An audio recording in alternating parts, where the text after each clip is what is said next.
Tonight, sentencing begins for a coach who pleaded guilty to sexually assaulting an underage player. Her words to the court and what the victim had to say. Also tonight, who's behind the badge? My first thought was, if they had attempted to stop me, I probably wouldn't stop. Why some in Selkirk are still a little confused by the newest officer in town.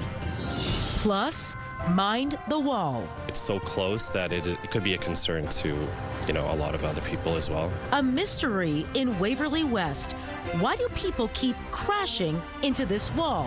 One city councillor goes looking for answers.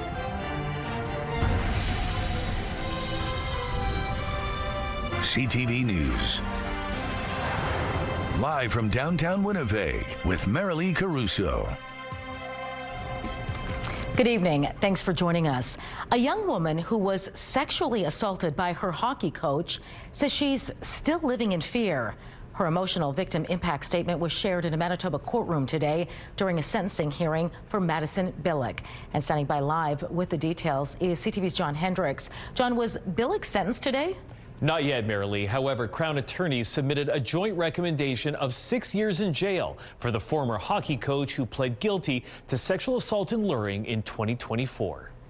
Now, court heard the abuse started in 2019 when Billick was an assistant coach on a AAA Manitoba hockey team.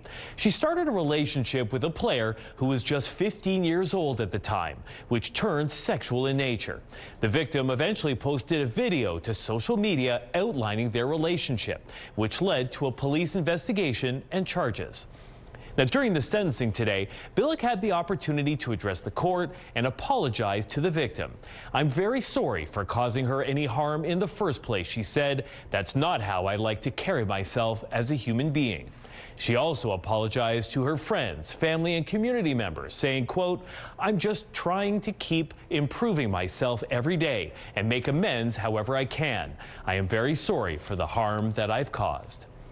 And the Crown says it took several factors into consideration in its recommendation, noting Billick has taken steps towards rehabilitation and presents as someone with a low risk to reoffend generally. However, the Crown also noted that Billick groomed and abused someone nearly 10 years younger than her, while in a position of trust and authority. Meanwhile, the defense brought 85 letters of support for Billick, including from friends and family in her community. Her lawyer says that his client shows true remorse, and the current recommendation is, quote, denunciatory and deterrent in effect. What else, John, did we hear from the victim's impact statement? Yeah, court heard that the victim has been suffering from depression and anxiety ever since, and wrote, quote, "I'm afraid of large public spaces for fear of seeing her or maybe someone she knows. I feel anxious if I see somebody who resembles her." Sentencing is expected to happen at the end of March, Marilee. All right, thanks for this, John. More workers and heaters are on the way to a beleaguered First Nation in northern Manitoba, where thousands have been forced out due to frozen pipes and sewage backup. Pimachikamak Cree Nation says additional heaters are expected to arrive Monday, and 30 more tradespeople are to follow. Chief David Monius says many holding tanks in homes remain frozen, and testing needs to be done on water lines once they're thawed. The federal government has committed to helping with restoration. Premier Wab Kinew has asked Manitoba Hydro to review its response to the power outage and consider moving the community's power line. Residents in Selkirk tonight are quickly learning there's a new officer in town. A community safety officer was hired last spring, but as CTV's Joseph Bernacki explains, the position has brought some confusion to the streets of Selkirk. This gray SUV with City of Selkirk markings is creating some confusion amongst residents in the community. I've never seen the car in Selkirk, but my first thought was, if they had attempted to stop me, I probably wouldn't stop. I would be concerned about impersonation of a police officer. What looks like an unmarked vehicle parked around the city is actually a community safety officer on the job. The City of Selkirk brought in the officer last May to help out RCMP and go on community patrols. Resident Doreen Lansky says she didn't know anything about the position until she came across a social media post on Wednesday this week. I really am embarrassed to admit that I wasn't aware of it. Dwayne Nickel, Chief Administrative Officer with the City of Selkirk, says they brought in the CSO position to complement existing Selkirk RCMP detachment members. The process took more than 2 years. Under the Police Services Act, CSO is a peace officer, and they're able to enforce sections of many pieces of provincial legislation, including the Highway Traffic Control Act. The province brought in the CSO program a decade ago, and several jurisdictions, including East St. Paul and Portage la Prairie, have them. Nickel says residents will have another officer watching their speed and keeping eyes out for crime in the city. This is yet another tool that we could add to our toolbox to keep and maintain safety and security in our communities. Doreen Lansky says the CSO may not be on her radar because she follows the law, maybe too well. I have never seen the vehicle, but then I'm not speeding. I'm one of the people that people are annoyed with because I go too slow. Joseph Bernacki, CTV News, Selkirk. RCMP and Westmen have recovered some $150,000 worth of stolen property, some of which was pilfered as far back as 2021. Mounties found the goods on a rural property north of Brandon. It includes a snowmobile, utility trailer, a boat, and a boat trailer, construction signs, a golf cart, even a skid steer. RCMP began investigating after several pieces of construction equipment were stolen from a site northwest of Brandon in early November. That eventually led them to the property where a 45-year-old man and a 42-year-old woman were arrested. RCMP are now trying to track down all of the original owners. Meantime, 2 more people are facing charges in connection to a large drug trafficking investigation in northern Manitoba. It comes as part of Project Dairy, which RCMP began in June and led to a combined 51 charges against 27 people on Bunny Bonabee Cree Nation. The community is located about 200 kilometers southeast of Thompson. Mounties previously believed cocaine, fentanyl, and bootleg liquor were among the substances being trafficked. A 22-year-old woman and a 37-year-old man were arrested in the past 2 weeks, and RCMP say more arrests are expected. A city councillor says a Waverley West intersection has been the scene of multiple crashes as of late. And as a result, Janice Lukes wants to know if these accidents can be curbed at Kenaston and Northtown Road. As CTV's Jeff Keel shows you, in one of the crashes, a decorative wall was smashed apart, and that wall is protecting a daycare playground. There is a mystery at this Waverley West intersection. Why do vehicles keep crashing here? I really don't know. I've asked the public service to look at it because it's not an unusual intersection. Don't know what it is or what's causing it. Maybe it's just change of weather. People forget how to drive. Area Councillor Janice Lukes says in the last few months, there have been multiple crashes at Kenaston Boulevard northbound and Northtown Road. In at least one accident, a vehicle crashed into and damaged this decorative wall. These temporary barricades are in place now. And most concerning, behind that wall is the playground area of a daycare. It's so close that it could be a concern to, a lot of other people as well. Luckily, the accident happened during the daycare's off hours. Still, Lukes has asked the city's public service to see how many collisions have happened here in the last 5 years and if there are any safety measures that can be put in place. And to look at it from an engineering perspective, maybe there's something that needs to be changed. Numbers from MPI show there were 31 collisions at the intersection in 2025, compared to 19 in 2024, 21 in 2023, 28 in 2022, and 26 in 2021. The president of the daycare says they'd like to see additional barricades, new signage, and a speed limit reduction around the intersection. I have touched base with levels of government. I understand that there's some barriers to that as well, but that would be excellent. If we had a school zone for a portion that we're at. Public Works officials say they will report back with data and potential safety upgrades in 6 months. Jeff Keel, CTV News, Winnipeg. CTV weather specialist Colleen Brady joins us now with the first look at your Skywatch evening forecast. What are you tracking for us tonight, Colleen? Well, the temperature, first of all, interesting day today. Overall, temperatures continue to be very mild, but during the morning commute, we started off at 5 o'clock this morning at -1. Fast forward to 8 o'clock. 3 hours later, we had dropped off 8 degrees, and throughout the day, we kind of rebounded a little bit, then slowly started to fall off. Just in the past hour, we've dropped off another 6 degrees. So overall, still mild, and it will remain so for the next few days with a little bit of variation here and there. What will also vary are the sky conditions. It's clear now this is going to change. There is some snow in the forecast. I'll show you where we could see that come through tomorrow. The CTV Live Eye is brought to you by Bathfitter, exclusive home of the PermaFit solution. In Winnipeg right now, it's clear. It's minus 14 degrees. It was minus 8 an hour ago. With the wind chill, it feels like minus 19, courtesy of those light winds out of the west-northwest at 7 kilometers an hour. The pressure's rising, and the humidity right now, Marilee, is 91%. Thanks, Colleen. Police are probing what appears to be another instance of hateful vandalism in Winnipeg. This time, the graffiti was spray painted on a mosque in the West End. We received a call from Winnipeg police as well. They are investigating. They informed us. They said, there was a like swastika, sign, and police is investigating, and they are saying they will find out. A Winnipeg police spokesperson tells CTV News it received reports of vandalism at Abu Bakr al-Sadiq Mosque on Ellis Avenue yesterday morning. Major Crimes is investigating, but so far no arrests have been made. The force says it's too early to tell if this is linked to other recent hateful graffiti-related incidents. In a social media post, Premier Wab Kinew condemned the incident, saying hate and Islamophobia have no place in Manitoba. He says his government stands with the Muslim community and will continue to take action to ensure hate is confronted wherever it appears. Before it even begins, a public inquiry examining cost overruns on construction of the Winnipeg Police Service's headquarters is going over budget. The Manitoba government has approved an extra $300,000 for the inquiry, which is set to start next month. That's on top of the original $2 million budget. Justice Minister Matt Wiebe says the extra funding is needed to cover lawyer fees, expert testimony, and other items. The inquiry will examine the purchase and conversion of the new police headquarters.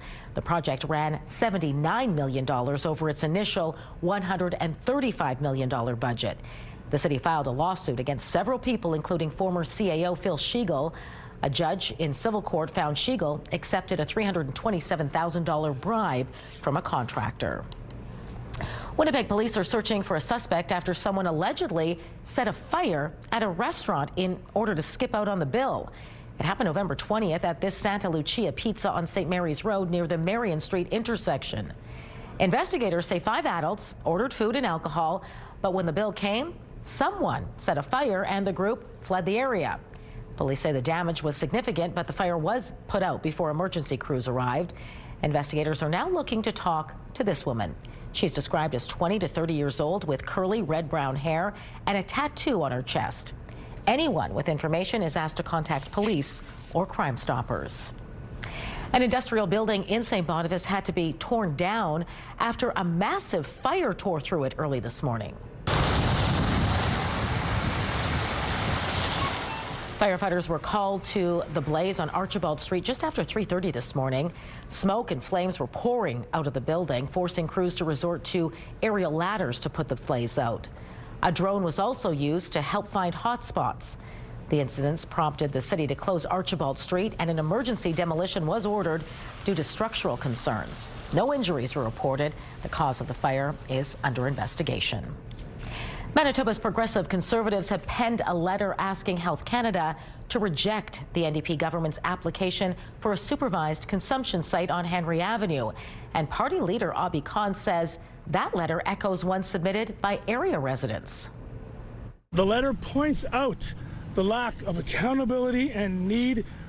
There is no baseline data on the numbers of overdoses currently in the neighborhood for the last 12 months to 24 months. The NDP say they will supposedly improve health outcomes without increasing risk to public safety. Khan and PC MLAs accuse the NDP of not laying out a concrete plan on funding, staffing, or how emergencies would be handled at the site. They say long-term rehabilitation should be the focus instead. The Tories were joined by area residents and business owners opposed to the planned site, who are frustrated their concerns are falling on deaf ears. How many nurses are you going to have? Well, I don't know. Where are the nurses going to come from? I don't know. Is it going to be 18, 3 nurses? What are you going to do with the people that are going to be waiting outside to access? How long are they going to stay? You know what they said? It's going to be like a lounge. They can do their drugs and then they can enjoy their high and then they leave. Well, how long is that going to take? They have no plan. And to be able to just force this on our people is wrong. In December, the NDP announced it would open the province's first supervised consumption site at 366 Henry Avenue after previous plans to open one near Disraeli Freeway fell through. Well, it seems absence really may make the heart grow fonder. Manitobans have been stocking up on American booze since it returned to Liquor Mart shelves last month. The Manitoba Liquor and Lottery spokesperson tells CTV News about $6.9 million worth of U.S. liquor products were sold between December 8th and the 31st. U.S. booze was pulled from shelves last February in response to President Donald Trump's tariffs on Canadian goods. The Manitoba government lifted the ban during the holiday season and donated $2.6 million from sales to charities. And in case you're wondering, American products are still on shelves and available for purchase. An update now on a story we brought you last week. A developer has backed down on a plan to add pickleball courts to an existing development near a park in South St. Vital. The pickleball courts, sorry to bring it up again. You know, I'm here to tell you that we can certainly drop it. It was an idea of a community amenity. If it's not needed, if it's not wanted, I'm happy to build something else of equal value for the community, either in that space or elsewhere. That's Jeff Milnes, president of Progressive Real Estate Group, speaking at Wednesday's Riel Community Committee meeting. The pickleball courts had been included in a zoning amendment proposal for Parkview Terrace Complex. However, the pickleball plan prompted an uproar from some area residents who feared the noise would be disruptive to the area. Committee members voted to reject the zoning amendment proposal. However, it will still go to full council for final vote. Going up, how much home prices have spiked in Winnipeg last month and how it compares to prices a year ago. Stay with us.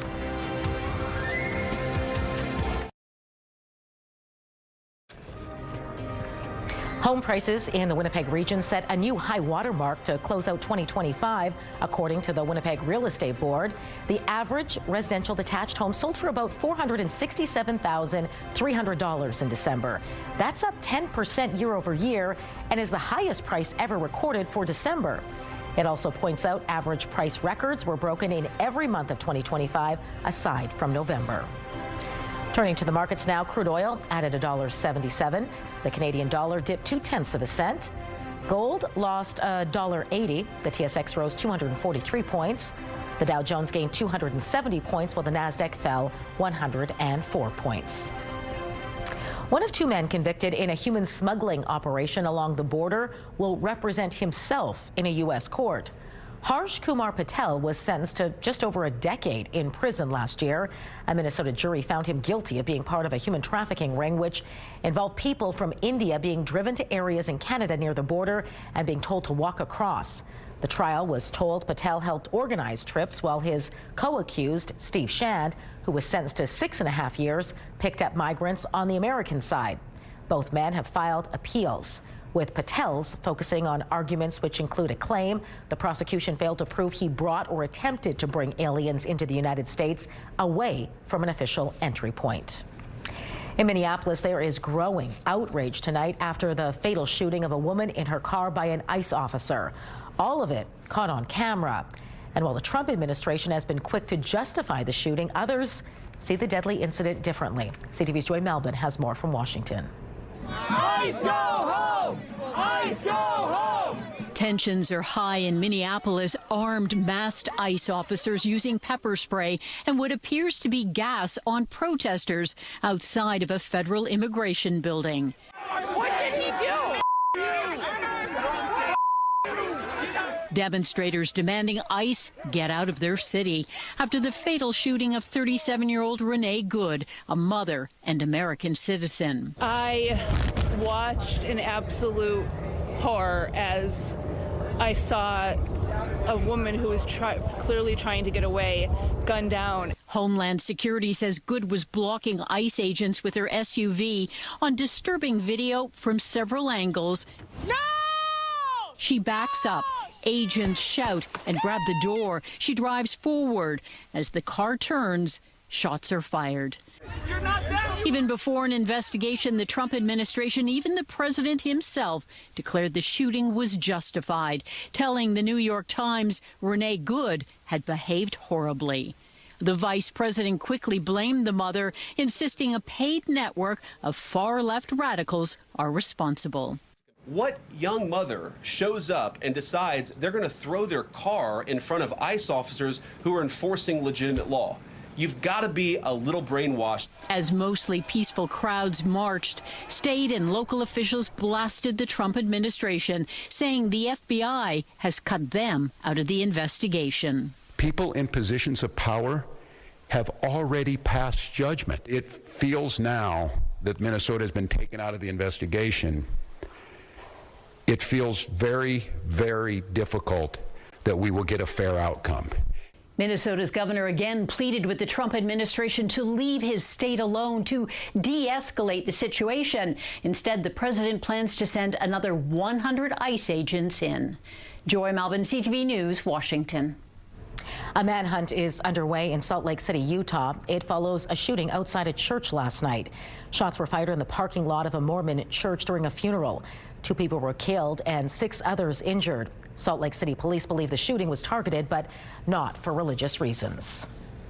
Greenland says it is not for sale, but there are reports American officials have discussed lump sum payments directly to people living there. Reuters news agency says U.S. officials have discussed amounts anywhere from $10,000 to $100,000 per person. Nearly 57,000 people live in Greenland, which is a semi-autonomous territory of Denmark. At least one opposition leader in Greenland wants direct talks with the U.S. without the Danish government. I don't know why the Danes keep getting offended by something that is said in the U.S., because it has nothing to do with them. It has everything to do with the Greenlandic people. Yesterday, European nations, including Denmark, issued a joint statement saying only the people of Greenland and Denmark can decide their future. U.S. senators are trying to block Donald Trump from attacking Venezuela again. This after Trump told the New York Times the U.S. could operate in Venezuela for several years. But as the U.S. moves to advance its aims to dominate the Western Hemisphere, it could lose influence in other regions to its biggest rival, China. CTV's Judy Trin tells us why. Right now, an armada of American warships is gathered off the coast of Venezuela. With some resources redirected from the Pacific, China may feel more emboldened to expand its sphere of influence. If the Venezuela campaign spirals into something where the United States is kind of chasing its tail in the Western Hemisphere, that's all to the good from the point of view of Beijing. Last month, Beijing conducted military drills to practice blockading Taiwan. Now, after the capture of Nicolas Maduro, the island could be more vulnerable. If China were, for example, to do some kind of snatch and grab operation to pick up the president of Taiwan and bring him back to China, on what basis would the United States object to that? Beijing says Trump's takeover of Venezuela is a violation of international law. Venezuela owes China $10 billion in oil debt, which is at risk. But analysts say China could gain international support at the expense of the U.S. advance their strategic narrative, which basically positions the U.S. as undermining international law, particularly under President Trump, and basically contrasts that with, in the case of China, China saying that they uphold international law, that they want to be responsible major power. So this really plays into their diplomatic and political narrative. Chinese President Xi Jinping and Trump are expected to meet at least 4 times this year, including a state visit by Trump to Beijing in April. Judy Trin, CTV News, Ottawa. Australian Prime Minister Anthony Albanese is taking action in the wake of the mass shooting at Bondi Beach. He's calling for a royal commission into anti-Semitism. This won't be a drawn-out process. Our government will ask Commissioner Bell to report before the 14th of December 2026. Importantly, we'll be asking Commissioner Bell to ensure this inquiry does not prejudice any future criminal proceeding. 15 people were killed December 14th when 2 gunmen shot into a crowd celebrating Hanukkah. Police believe the shooters were inspired by the Islamic State militant group. Word from Ukraine tonight that a deal for bilateral security guarantees between Kyiv and Washington is ready to be finalized. More than 1 million people have no heat or power after Russian missile strikes. Meanwhile, Russia is warning any troops sent to Ukraine by Western governments would be considered legitimate combat targets. Britain and France have said they would deploy a multinational force to Ukraine after a ceasefire agreement. The man behind an Alberta independence referendum petition says canvassers are prepared to answer questions about separation. The first signatures were collected earlier this week with the Alberta Prosperity Project holding town halls in several communities. Mitch Sylvester says many more town halls are planned where Albertans can ask about the logistics of separation. Sylvester says the group has already worked out a draft constitution in the event the referendum is successful. Within 2 months, we'll have a constitutional conference, and the people will get to decide how they want their government to look. And based on the Constitution, that will be prepared then. And then at that point, you know what, we'll move forward to an actual election within a year. That's the plan.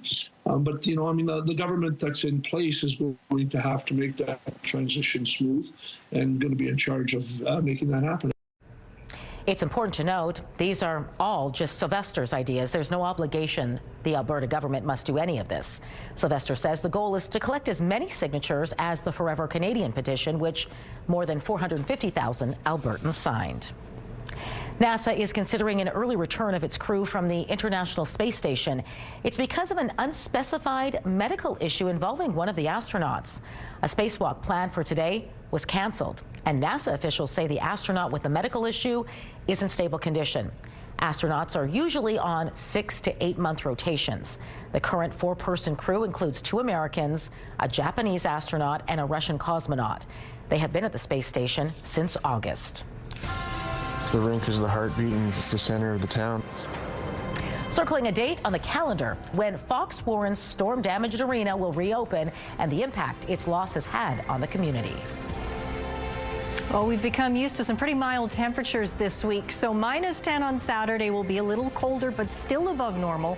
-13 is the normal high. -24 is the normal low. So Saturday night, we won't come anywhere near that. -15 degrees. We shoot back up to -2 under a mix of sun and clouds Sunday. 0 our forecast high Monday. Now -3 it will be the highest temperature of the day on Tuesday, but there is a good chance we'll see the temperature start to tumble throughout the afternoon. -9 under a mostly cloudy sky on Wednesday.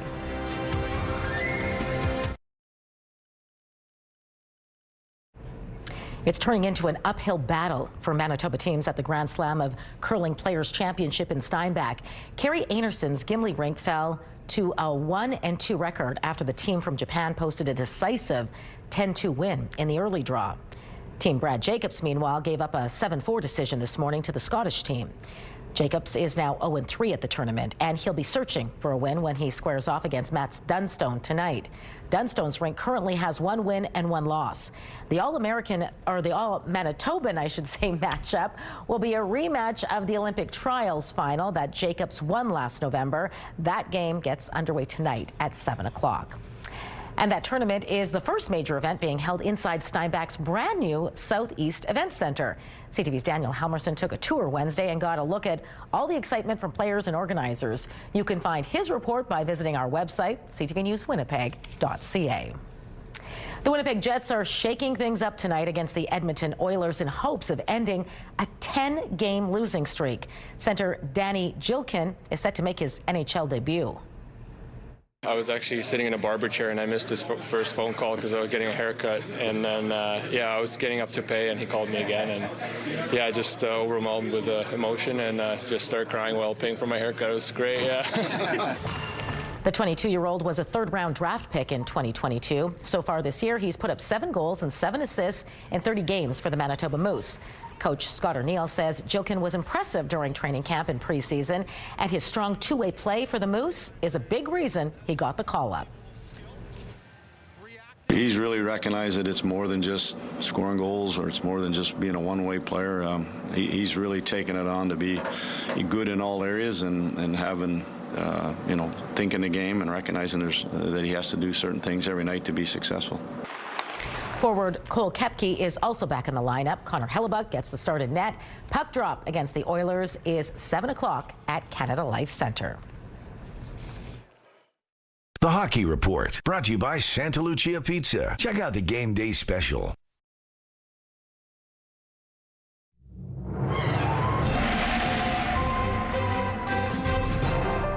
CTV Skywatch weather brought to you by South Beach Casino and Resort. Visit southbeachcasino.ca. Colleen Brady back now with your complete Skywatch forecast. And with these mild temperatures, do yourself a favor and make sure you have windshield washer fluid, because I ran out today. Yes. Windshield waiver fluid. It was bad. It was bad. Also, that sunshine, Marilee, too. Well, yes. Well, let's not complain about the sun, but no. boy, oh boy, the reflection off the road. If you didn't have sunglasses. I have to give a big shout out thank you to the amazing staff at the Safeway Gas Bar on Marion, close to downtown here. They took care of me, put my windshield washer fluid in, cleaned my windows so I could see and make my way here, because boy, I was in trouble. And by the time you got here, it probably needed to be done all over again. Like every 3 seconds. Yes. So yes, check it. Don't be like me. I ran out before I got to work. So not good if that happens to you. And as I mentioned, those temperatures are going to stay nice and mild for the next few days anyway. The next few hours, clear for now. That is going to change to a certain extent in the south. Partly cloudy overnight here, and watch out for fog. There's at least the possibility of it. Next door in northwestern Ontario, it's been much milder in that neck of the woods today. Partly cloudy right now around Kenora. A little further to the south, that's where you see the cloud deck is a little heavier there. Up in the north tonight, there's a little bit of light snow falling in Thompson and over in Flin Flon. Flin Flon, you might get a bit of a break, but there's more snow on the way for you tomorrow. Not just Flin Flon, other areas as well. Now, we did have a low that exited the province today, and that brought along with it a little bit of light snow into northwestern Ontario. In behind tonight, as I mentioned, a clear start to the evening here in the south. Meanwhile, clouds will ramp up for areas to the north and to a certain extent a little further south too. Out ahead of this next incoming low, crossing northern Saskatchewan tonight, bringing with it a little bit of light snow. You might see the first of it in Lynn Lake later on tonight. It's not a certainty, but it's possible. But as we get into tomorrow morning, Flin Flon and the Paw, looks like that's where the most is going to fall. 5 to 10 centimeters is possible there throughout the day on Friday. The model's a little conflicted. The futurecast looks pretty confident that we'll see a little bit of a flurry activity or light snow swing through southern Manitoba, including into Winnipeg tomorrow afternoon. Other models, not so confident. So it's not a certainty, but it's highly likely we'll see a little bit of it. And if we do, it's not going to amount to very much. Accumulations are not expected to be significant. Overnight, though, as we wind into Saturday, it still wants to hang on to the southeast corner of the province and push off into northwestern Ontario. In behind, clearing, as I showed you, it'll be a little bit of a colder day, at least relatively speaking, but still above normal for this time of year. Minus 16 our overnight low tonight. There is the possibility of fog and very light winds and just enough clearing. So that's why we could see that fog develop. Minus 13 for the commute tomorrow, mostly cloudy, light winds out of the south. Flurries possible, as I showed you there, a high of minus 8 in the afternoon. The wind shifting coming out of the northwest at 15 kilometers an hour. Up into the north tonight, partly cloudy and minus 26 for Churchill, light snow for Gillam, Island Lake and Thompson. Thompson down to minus 21 tonight, cloudy there tomorrow and minus 17. Gillam, that snow will wrap up for you around the noon hour. Lynn Lake possible, you'll see snow tonight down to minus 21. Flin Flon and the Paw, as I mentioned, 5-10 centimeters tomorrow, but other areas will see snow as well. In the southwest tonight, clear pretty much through Dauphin, Neepawa down into Brandon, minus 15, minus 16 around the region. And then tomorrow, flurries most likely for Dauphin and Swan River. Brandon and Neepawa, they should miss you. Mix of sun and cloud and minus 8. Winnipeg in the southeast tonight, partly cloudy. Again, watch for fog. Overnight lows in the mid minus teens. And then tomorrow, there's that possibility of flurries swinging through in the afternoon after a bit of sun tomorrow morning. Cloudy tonight, northwestern Ontario. And then tomorrow, those clouds stick around, as do the mild temperatures. Let's take a look at our first weather photo. A beautiful look at more of that rime ice on the trees. This was the sunset yesterday evening over Cooks Creek. That photo is from Glenda. This one is from Matthew out at St. Laurent. Send us your weather photos to winnipegweather@ctv.ca. Thanks, Colleen. A Western Manitoba community is eyeing a reopening date this fall for its arena, which was severely damaged in a storm more than a year ago.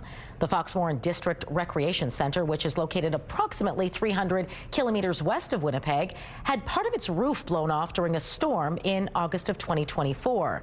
Arena board member Mark Watton tells CTV News the roof has since been fixed and work to reopen the arena remains well underway. The arena, which was built in 1949, had to undergo some upgrades to bring it up to code since it was shuttered. Watton says its absence is definitely being felt by the community. in Foxworn. The rink is the heartbeat, and it's the center of the town, and without it, it felt like a big hole. There's more travel involved, obviously, now, as far as the hockey goes, and we do have weddings and funerals that are held out of there, so they've just had to move elsewhere, and so there hasn't been a lot going on in town without it. The community recently received $100,000 from the province for the repair work. They need to think of this as a long-term strategy. Weight loss drugs have taken the world by storm. Now, a warning about what happens when a person stops taking them. That's next in Medical Watch.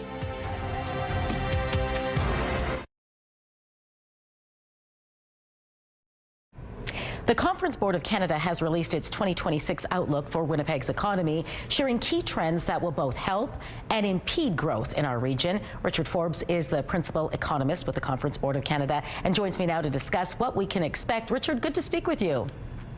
Thanks for having me. You know, we know tariffs have been a huge factor and worry when it comes to economic growth. I'm curious, how do you see Winnipeg faring this year under the current conditions?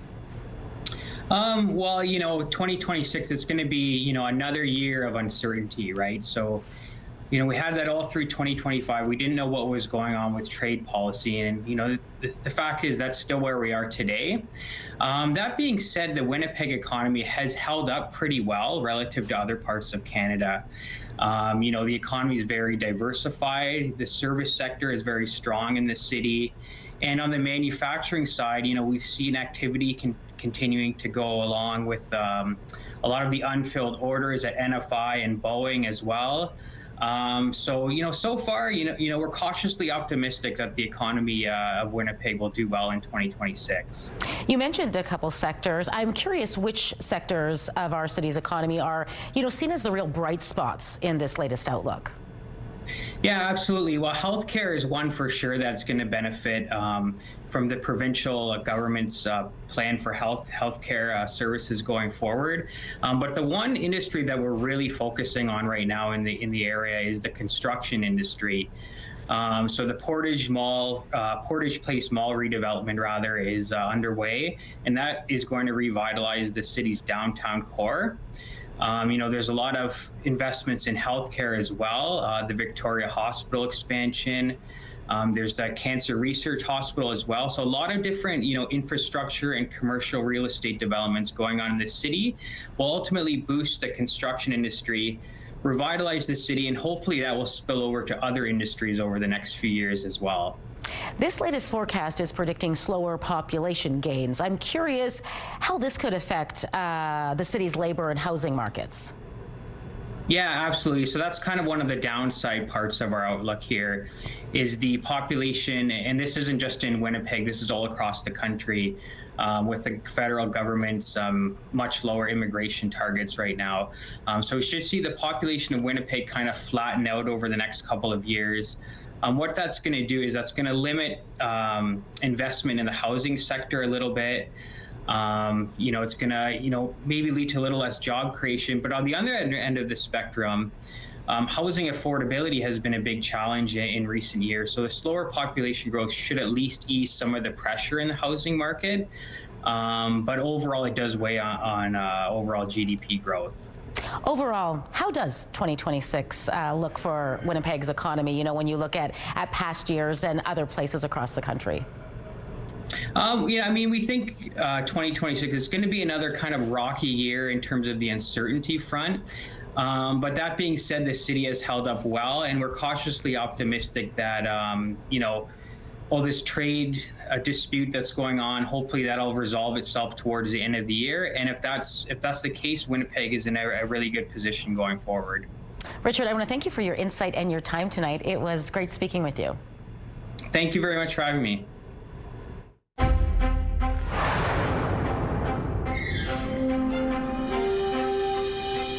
A new study out of the University of Manitoba suggests women are underrepresented in some clinical trials. For the study, researchers looked at 25 studies over a 10-year period up to 2025, which analyzed the cardiovascular effects of two types of glucose-lowering medications. Those trials involved some 185,000 participants. However, the study found only about a third were women. The authors note the drugs were shown to be effective generally, but point out there are significant differences between men and women when it comes to heart health. They say equal representation in such studies is needed to make sure they lead to the effective treatment for everyone. A warning now for people who've lost weight using drugs such as Ozempic and Wegovy. New research suggests once people stop using the drugs, they regain the lost weight at a rate 4 times faster than those who lost weight through diet and exercise. When people are choosing to try these drugs, they need to be aware from the outset that there is a high risk of very fast weight gain if they stop it. So they need to think of this as a long-term strategy and as a long-term treatment, both in terms of the commitment that they do to their health, but also from a financial point of view if they choose to do that privately. Researchers believe the rapid weight gain might be because the drugs help people lose so much weight so quickly. The findings released today are from the largest and most up-to-date review of the subject. Medical Watch is brought to you by Manukin Koster Denture Clinic.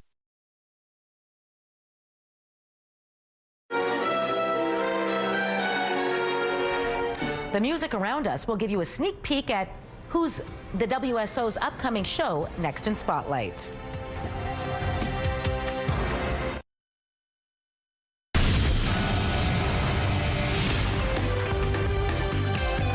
Spotlight, sponsored by the Casinos of Winnipeg, presenting the incredibly hip and the Stoneheads. A collaboration between the Winnipeg Symphony Orchestra and Platypus Theatre is bringing a storybook to life. Charlotte and the Music Maker takes to the Centennial Concert Hall stage Saturday. It's all about a little girl named Charlotte who hears music in anything and everything around her. But her special talent drives her parents just a little bit crazy, so she sets off to see the world. She gets lost in a snowstorm, finds her way into this other world, into this magic world, where she meets the music maker, and he takes her on this magnificent journey through the instruments of the orchestra. Charlotte and the Music Maker is an all-ages concert that runs about 50 minutes. The curtain goes up Saturday at 2 in the afternoon. Tickets are available through the concert hall's website. Well, just days before the Golden Globes are handed out, we now know the nominees for this year's Actor Awards, formerly known as the SEG Awards. Maybe you should have studied the rebellion text a little harder. I need to find Paul Thomas Anderson's One Battle After Another secured 7 nominations on the film side, the most in the awards history. It's up for the top prize, Best Ensemble, against Sinners, Marty Supreme, Frankenstein, and Hamnet. The Actor Awards are considered a strong predictor of who will be up for an Oscar. TV nominations were led by Apple's The Studio, including nods for Canada's Seth Rogen and Catherine O'Hara. The awards will be handed out March 1st. Hugh Jackman is no stranger to legendary figures. People speak of Robin Hood, tell his stories. They're all lies. Jackman stars in The Death of Robin Hood. The film also stars Bill Skarsgård. The story follows Robin Hood after a battle he thought would be his last. There's no official release date just yet, but we do know it's releasing sometime this year. Your primetime lineup starts at 7 with Hell's Kitchen. At 8, catch 911 Nashville. Grey's Anatomy is on at 9, and The Big Bang Theory wraps things up at 10. It's all right here tonight on CTV.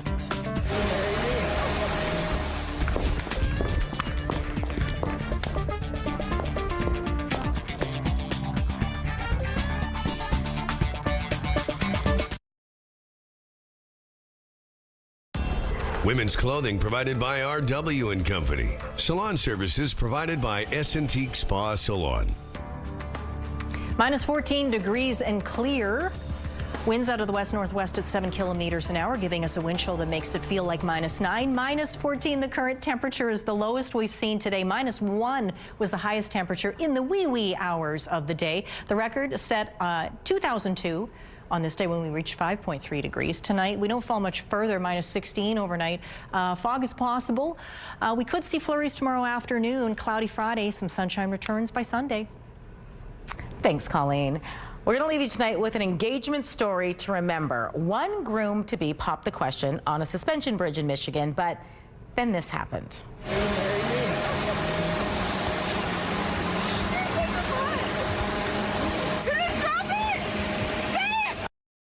Oh, he dropped it. It slipped right through his fingers and through the cracks of that bridge down 30 meters to the ground below. Trevor Van Camp had planned this proposal to Danielle Jenkins for more than a year on that sky bridge at Michigan's Boyne Mountain Resort. When things didn't really go as planned, as you can see. They searched for hours after they lost the ring, didn't find it, but a resort employee who you saw with that metal detector came to the rescue. He tracked it down and returned it to the couple. And in case you were wondering, she did say yes. Maybe she should have married the other guy instead who found the ring. No. That would be a terrible ending. Just joking, folks. But just jokes. Guys out there, don't. Yeah. That's your not hands are shaky in a moment like that. Not Propose a good, on that not bridge. a You good see right there, the location. Esplanade Rio.